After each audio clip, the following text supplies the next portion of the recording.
കർത്താവിൻ്റെ തന്നെ തിരുനാമം അനുഗ്രഹിക്കപ്പെട്ട ഈ നിമിഷം വാഴ്ത്തപ്പെടുമാറാകട്ടെ. ജീവനുള്ള ദൈവത്തിൻ്റെ വചനവുമായി നിങ്ങളുടെ അടുക്കിലേക്ക് വീണ്ടും വരാൻ സർവകൃപാലമായ ദൈവം ഒരുക്കി തന്ന നല്ല നിമിഷത്തെ ഓർത്ത് നന്ദിയുള്ള ഹൃദയത്തോടെ കർത്താവിനെ സ്തുതിക്കുന്നു. ജീവിതത്തെ മാറ്റുന്ന, ജീവിതത്തിൽ പ്രത്യാശ നൽകുന്ന ദൈവത്തിൻ്റെ വചനം നിങ്ങൾ കേൾക്കുമ്പോൾ നിങ്ങളുടെ ജീവിതത്തിൽ അനുഗ്രഹവും വിടുതലുമായി തീരട്ടെ എന്ന് പ്രാർത്ഥിച്ചുകൊണ്ട് ഇന്നത്തെ തിരുവചന ധ്യാനത്തിലേക്ക് നമുക്ക് ഒരുമിച്ച് പ്രവേശിക്കാം. ഇസ്രായേലിലെ മധുര ഗായകനും രണ്ടാമത്തെ ഇസ്രായേലിലെ രാജാവുമായിരുന്ന ദാവീദ് ഇപ്രകാരം പറയുകയുണ്ടായി.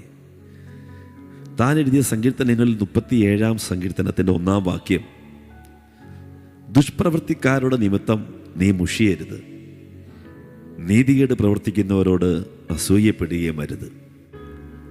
സ്വന്തം ജീവിത അനുഭവങ്ങളിൽ നിന്നാണ് ദാവീദ് എഴുതിയ സങ്കീർത്തനങ്ങൾ മുഴുവനും പുറത്തു വന്നിരിക്കുന്നത്. ദുഷ്പ്രവൃത്തിക്കാരുടെ നിമിത്തം ഒത്തിരി സ്ഥലങ്ങളിൽ മുഷിഞ്ഞു പോകുന്ന നിലവാരത്തിൽ ശത്രു തന്നോട് പലപ്പോഴും പോരാടി. എന്നാൽ ദാവീദ് ഭക്തൻ നമ്മളോട് പറയുകയാണ്, നിങ്ങൾ ദുഷ്പ്രവൃത്തിക്കാരുടെ നിമിത്തം മുഷിയരുത്, നീതികേട് പ്രവർത്തിക്കുന്നവരെ കണ്ടിട്ട് നിങ്ങൾ അസൂയപ്പെടുകയും അരുത്.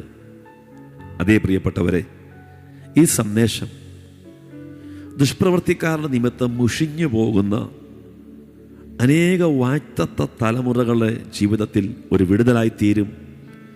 അത് പരിശുദ്ധാത്മാവ് പറഞ്ഞതുകൊണ്ടാണ് ഈ സന്ദേശവുമായി നിങ്ങളെ ശുശ്രൂഷിപ്പാൻ ഞാനിപ്പോൾ ആയിരിക്കുന്നത്. പൈശാചിക മേഖല ഏറ്റവും അധികം ഉപയോഗിക്കുന്ന മണ്ഡലമാണ് ദുഷ്പ്രവൃത്തിക്കാർ. നിങ്ങൾക്കറിയാം, പിതാക്കന്മാരുടെ അവകാശമായി തനിക്ക് ലഭിച്ച തൻ്റെ വാഗ്ദത്ത ഭൂമി, അതായത് മുന്തിരിത്തോട്ടം, ആഹാബിനെ വിട്ടുകൊടുക്കത്തില്ല എന്ന് ശക്തമായി പറഞ്ഞ നാബോത്തിനെ ഇല്ലാതാക്കുവാൻ ഇസബേൽ ശക്തി ഉപയോഗിച്ചത് നീചന്മാരായ 2 ദുഷ്പ്രവൃത്തിക്കാരെയായിരുന്നു. അതെ, പലപ്പോഴും വാഗ്ദത്തമുള്ള അനേകരെ പിശാച് നീചന്മാരായ ദുഷ്പ്രവൃത്തിക്കാരെ ഉപയോഗിച്ച് തകർത്ത് കളയുന്ന, പ്രത്യേകിച്ച് വാക്കുകളിൽ കൂടെ പ്രവൃത്തികളിൽ കൂടെ തകർത്ത് കളയുന്ന അനേക മേഖലകൾ നമുക്ക് കാണുവാൻ കഴിയും. എന്നാൽ തിരിച്ചറി, ദൈവിക വാഗ്ദത്തമുള്ള ഒരു ദൈവം ഇതല്ലേ. എത്ര ശത്രുവായവൻ നീചന്മാർ ഇടയിൽ, ദുഷ്പ്രവൃത്തിക്കാർ ഇടയിൽ കൊണ്ടിട്ടാലും തകർത്ത് കളയാൻ കഴിയത്തില്ല. ഈ ദിവസങ്ങളിൽ നിങ്ങൾ ആ മേഖലകളിൽ ശക്തമായ പോരാട്ടം, വെല്ലുവിളി നിങ്ങൾ സഹിക്കുന്നെങ്കിൽ ഈ ദൂത് നിങ്ങളുടെ ജീവിതത്തിൽ ഒരു അനുഗ്രഹമാകും. നിങ്ങൾ പ്രാർത്ഥിച്ച്, നിങ്ങൾ ആഗ്രഹിച്ച ദൈവം നിങ്ങൾക്ക് തന്ന പല അവകാശങ്ങളും പല വാഗ്ദത്തങ്ങളും അത് വേണ്ട നിലയിൽ സ്വസ്ഥതയോടെ അനുഭവിക്കാൻ കഴിയാതെ പിശാച് നിങ്ങളെ മാനസികമായി, ശാരീരികമായി ബുദ്ധിമുട്ടിക്കുന്ന അവസരങ്ങൾ നിങ്ങളുടെ ജീവിതത്തിലുണ്ടെങ്കിൽ വിശ്വസിക്ക്, പിശാച് നിങ്ങളുടെ മേലിടുന്ന ആ നുഖത്തെ ആത്മാവിൽ ജയിക്കുവാനൊരു കൃപ ഈ സന്ദേശത്തിൽ കൂടെ കർത്താവ് നിങ്ങൾക്ക് കൈമാറും. ദാവീദ് പറയാ, ദുഷ്പ്രവൃത്തിക്കാരുടെ നിമിത്തം നീ മുഷിയരുത്.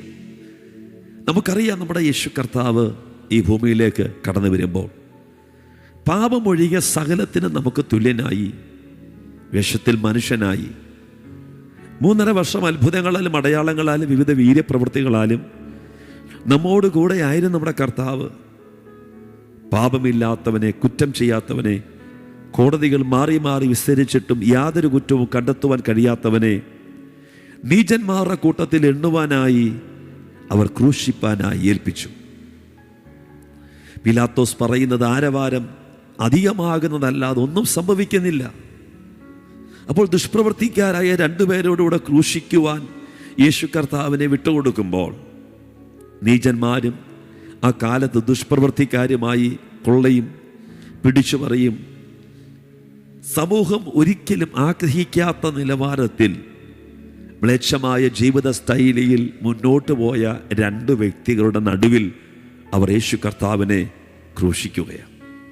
എന്താണ് അതിൻ്റെ ഉദ്ദേശമെന്ന് നിങ്ങൾക്കറിയാം. ആ ദുഷ്പ്രവൃത്തിക്കാർക്ക് ലഭിക്കുന്ന മാന്യത, അവർക്ക് ലഭിക്കുന്ന ആ ഒരു മാന്യത, അതേ യേശു കർത്താവിന് ലഭിക്കാവൂ. പലപ്പോഴും നിങ്ങളെക്കുറിച്ചും ശത്രുവാൻ ഇതാണ് ആഗ്രഹിക്കുന്നത്. പക്ഷെ വിശ്വസിക്കുക, വാഗ്ദത്തം നിന്റെ മേലുണ്ടെങ്കിൽ എത്ര ദുഷ്പ്രവർത്തിക്കാർ ഇടയിൽ ശത്രുവായവൻ നിന്നെ കൊണ്ടിട്ടാലും ദൈവം നിന്നോട് പറഞ്ഞ വാഗ്ദത്തം അത് നിവർത്തിക്കുക തന്നെ ചെയ്യും. യേശു കർത്താവ് ജനിക്കുന്നതിന് നൂറ്റാണ്ടുകൾക്ക് മുമ്പേ പ്രവചിച്ചു. അതായത് വലിയ പ്രവാചകന്മാരിൽ ശക്തനായി ദൈവം ഉപയോഗിച്ച യെശയ്യാവ്, യെശയ്യാ പ്രവചനം 53 അധ്യായം 9 വാക്യത്തിൽ ഇപ്രകാരമാണ് വിളിച്ചു പറഞ്ഞത്: അവൻ്റെ മരണത്തിൽ അവൻ സമ്പന്നന്മാരോടുകൂടെ ആയിരുന്നു. എന്നാൽ ആ വാഗ്ദത്തം നിറവേറരുത്, ആ വാഗ്ദത്തം ഒരിക്കലും സംഭവിക്കരുത് എന്ന് പിശാച് ചിന്തിച്ച് യേശു കർത്താവിനെ ആ യെരൂശലേമിൻ്റെ തെരുവിൽ കൂടെ പച്ച പൈന്മര കുരിശുമായി നടന്നു നീങ്ങുക മാത്രമല്ല, വലിച്ചഴിക്കുക മാത്രമല്ല, ആ വഴിയുടെ അരികിൽ യേശു കർത്താവിനെ ക്രൂശിക്കുമ്പോൾ വഴിയെ പോകുന്നവരും തന്നോടൊപ്പം ക്രൂശിച്ചവരും എല്ലാം തലകുലുക്കി യേശു കർത്താവിനെ അപമാനിക്കുന്ന, നിന്ദിക്കുന്ന, കളിയാക്കുന്ന, ദുഷിക്കുന്ന ഒരു രംഗം നമുക്ക് കാണുവാൻ കഴിയും. ചെയ്യാത്ത കുറ്റത്തിന്, പറയാത്ത കാര്യങ്ങൾക്ക്, ചിന്തിക്കുക പോലും ചെയ്യാത്ത വിഷയങ്ങളുമായി ബന്ധപ്പെട്ട് പലപ്പോഴും ദുഷിയും പഴിയും നിന്ദകളും കേട്ടുകൊണ്ടിരിക്കുന്നവരാണോ നിങ്ങൾ? എന്നാൽ വിശ്വസിക്ക്, ഇതിൻ്റെ പിമ്പിൽ ചലിക്കുന്ന ഇസബേലിയ തന്ത്രങ്ങളുണ്ട്. നീചന്മാരെ നിനക്ക് നേരെ എഴുന്നേൽപ്പിച്ച്, ദുഷ്പ്രവർത്തിക്കാരെ നിനക്കെതിരെ കള്ളസാക്ഷ്യം പറയിച്ച് നിന്നെ തകർത്ത് കളയുവാൻ പിശാചൊരുക്കുന്ന തന്ത്രങ്ങളെ ഒന്നും ഈ ദിവസങ്ങളിൽ ഭയപ്പെടരുത്. യേശു കർത്താവ് 2 കള്ളന്മാരുടെ നടുവിൽ ക്രൂശിതനായി. ആ ക്രൂശിൽ കിടക്കുമ്പോഴും ഒരു കള്ളൻ യേശുവിലേക്ക് തിരിയുകയാണ്.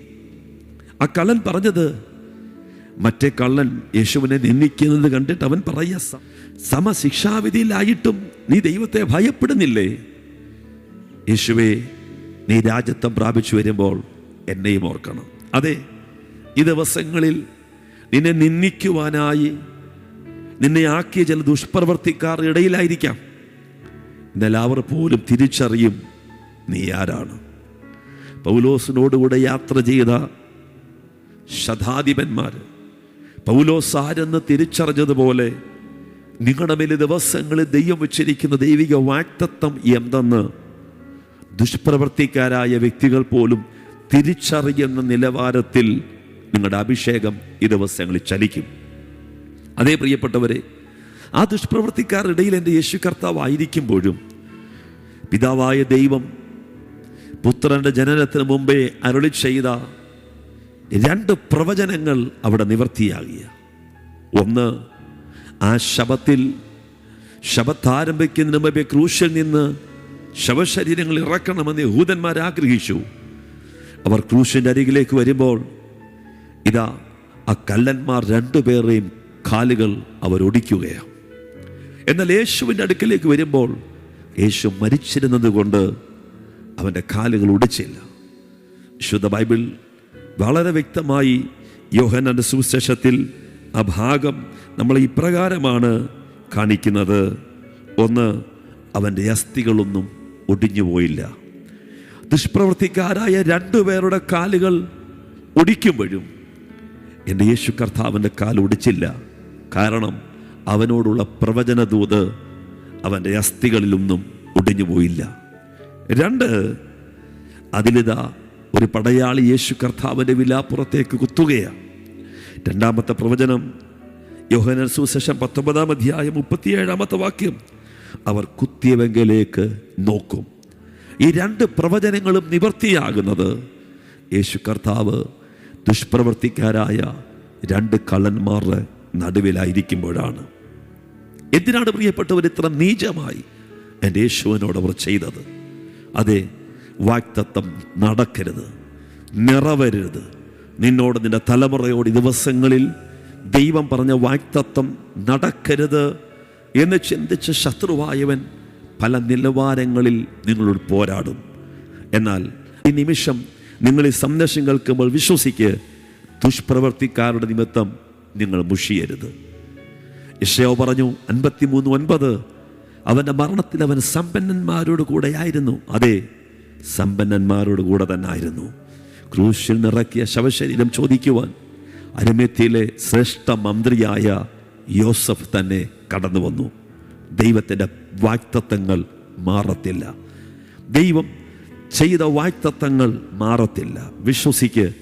എത്ര നീചന്മാരുടെ നടുവിൽ ഈ സന്ദേശം കേൾക്കുമ്പോൾ നിങ്ങൾ അകപ്പെട്ടാലും, നിങ്ങളെ അകപ്പെടുത്തിയാലും ഒരിക്കലും രക്ഷപ്പെടത്തില്ല, ഇനി നിന്റെ വാഗ്ദത്തം നിറവേറത്തില്ല എന്ന് ശത്രു നിന്നോട് വാദിച്ചാലും, വാഗ്ദത്തം ചെയ്തത് സ്വർഗത്തിലെ ദൈവമാണെങ്കിൽ നിവർത്തിച്ചു തരുവാനും ആ ദൈവം സർവശക്തനാണ്.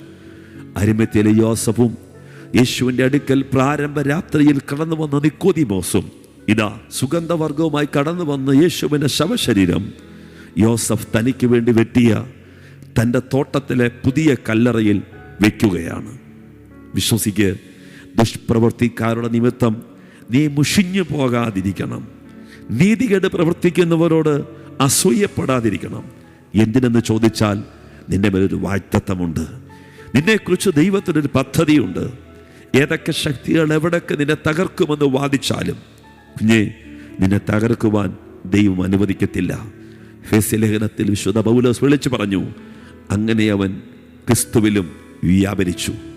മരിച്ചവർ ഇടയിൽ നിന്ന് അവനെ പുറത്തു കൊണ്ടുവന്നു. നീ പുറത്തു വരുമെന്ന്, നിന്റെ തലമുറ പുറത്തു വരുമെന്ന്, നിന്റെ പ്രിയപ്പെട്ടവൻ പുറത്തു വരുമെന്ന് ദൈവത്തിൻ്റെ വാഗ്ദത്തമാണെങ്കിൽ ഇന്നത്തെ സാഹചര്യങ്ങളെ നോക്കണ്ട, ഇന്നത്തെ അവസ്ഥയെ നോക്കണ്ട. വിശ്വസിക്ക്. യേശു കർത്താവ് അത്ഭുതങ്ങളെ പ്രവർത്തിക്കും. ദുഷ്പ്രവർത്തിക്കാരായ വ്യക്തികൾ നിനക്ക് നേരെ പറയുന്ന, നിനക്ക് നേരെ ചെയ്യുന്ന, നിന്റെ തലമുറയ്ക്ക് നേരെ, നിന്റെ പ്രിയപ്പെട്ടവന് നേരെ ചെയ്യുന്ന പ്രവൃത്തികളെ കണ്ട് മുഷിഞ്ഞു പോകരുത്. ഈ നിമിഷം ഞാൻ നിങ്ങൾക്കായി പ്രാർത്ഥിക്കാം. പരിശുദ്ധനെ, എന്നെ കേട്ടുകൊണ്ടിരിക്കുന്ന ഈ മക്കൾക്കായി ഈ നിമിഷം ഞാൻ പ്രാർത്ഥിക്കുന്നു. ജീവിതം തന്നെ കൈപ്പായി, എന്തിന്, എങ്ങനെ ഈ അവസ്ഥയിൽ ഞാൻ ജീവിക്കുന്നു എന്ന് പോലും ചിന്തിക്കത്തക്ക നിലവാരത്തിൽ ജീവിതത്തെ കൈപ്പാക്കിയ ദുഷ്പ്രവർത്തിക്കാർ, എന്നാൽ അവരുടെ നിമിത്തം മുഷിഞ്ഞു പോകാനല്ല, ആത്മാവായവനെ, വാഗ്ദത്തം ചെയ്തവനെ ഇന്ന് വിശ്വസിച്ച് മുന്നേറുവാൻ ഉള്ള കൃപ ദൈവം ഈ മക്കൾക്ക് കൊടുക്കണം. അവരായിരിക്കുന്ന ഈ സ്ഥലങ്ങളിൽ, അവരായിരിക്കുന്ന ഈ സമയങ്ങളിൽ ദൈവം പറഞ്ഞ ദൈവിക വാഗ്ദത്തങ്ങൾ അത് സകലതും നിവർത്തിയായി വരാൻ ഞാൻ ദൈവത്തോട് പ്രാർത്ഥിക്കുന്നു. ചിലർ ലജ്ജിച്ച് പോകത്തക്ക നിലവാരത്തിൽ ദൈവപ്രവൃത്തിയെ കർത്താവ് അയക്കും. എൻ്റെ യേശു കർത്താവ് അത് ചെയ്യുന്നതിന് നന്ദി. യേശുവിൻ നാമത്തിൽ തന്നെ ആമേൻ. അതേ, ദുഷ്പ്രവർത്തിക്കാരുടെ നിമിത്തം മുഷിഞ്ഞു പോകരുത്. വിശ്വസിക്ക്. നിന്നോട് ദൈവം പറഞ്ഞ വാഗ്ദത്തങ്ങൾ നിറവേറുക തന്നെ ചെയ്യും. God bless you. കർത്താവ് നിങ്ങളെ അനുഗ്രഹിക്കട്ടെ.